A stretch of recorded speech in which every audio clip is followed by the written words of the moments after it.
CM Jagan Reddy manifesto డల్లగా ఉందన్నారు కర్నూలు జిల్లా Emmiganur TDP అభ్యర్థి డాక్టర్ బీవీ జయనాగేశ్వరరెడ్డి. ఎన్డీఏ కూటమి మేనిఫెస్టోతో అన్ని వర్గాలకు న్యాయం జరుగుతుందన్నారు. రాబోయే ఎన్నికల్లో టీడీపీ అధికారంలోకి రావడం ఖాయమని జయనాగేశ్వరరెడ్డి ధీమా వ్యక్తం చేశారు.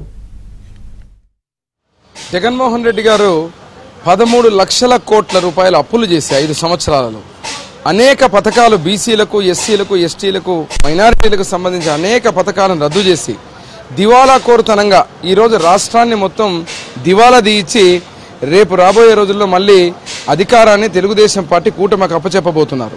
ఈ సందర్భంగా మళ్ళీ రాష్ట్రానికి ఒక ఆశాజనకంగా మేనిఫెస్టో ఏదైతే కూటమి మేనిఫెస్టో చూశారు నిన్న, ప్రతి ఒక్క వర్గానికి మళ్ళీ ఆశలు రేకెత్తిచ్చే విధంగా ముఖ్యంగా బీసీలకు ఒక చట్టాన్ని తీసుకొచ్చి రక్షణ కల్పించడం, ఏదైతే బీసీలకు గతంలో ఉన్నటువంటి ఆదరణ పథకాన్ని రద్దు చేసిన జగన్మోహన్ రెడ్డికి ప్రత్యేకంగా 10,000 కోట్ల రూపాయలు కేటాయించి బీసీలకు మళ్ళీ ఆదరణ పథకం ద్వారా పనిముట్లు ఇప్పించడం, అంతేకాకుండా సామాజిక పెన్షన్ బీసీలకు 50 సంవత్సరాలకే 4,000 పెన్షన్ చేయడం, అదేవిధంగా ఎస్సీలకు సప్లాన్ నిధులే కావచ్చు, అదే రకంగా 50 ఏళ్లకు పెన్షనే కావచ్చు, వారికి ఈరోజు ప్రత్యేకంగా ఏదైతే చేసినటువంటి అభివృద్ధి కార్యక్రమాలు గతంలో ఉన్నటువంటి అభివృద్ధి కార్యక్రమాలు అన్నీ కొనసాగించే విధంగా మేనిఫెస్టో రూపకల్పన చేయడం జరిగింది.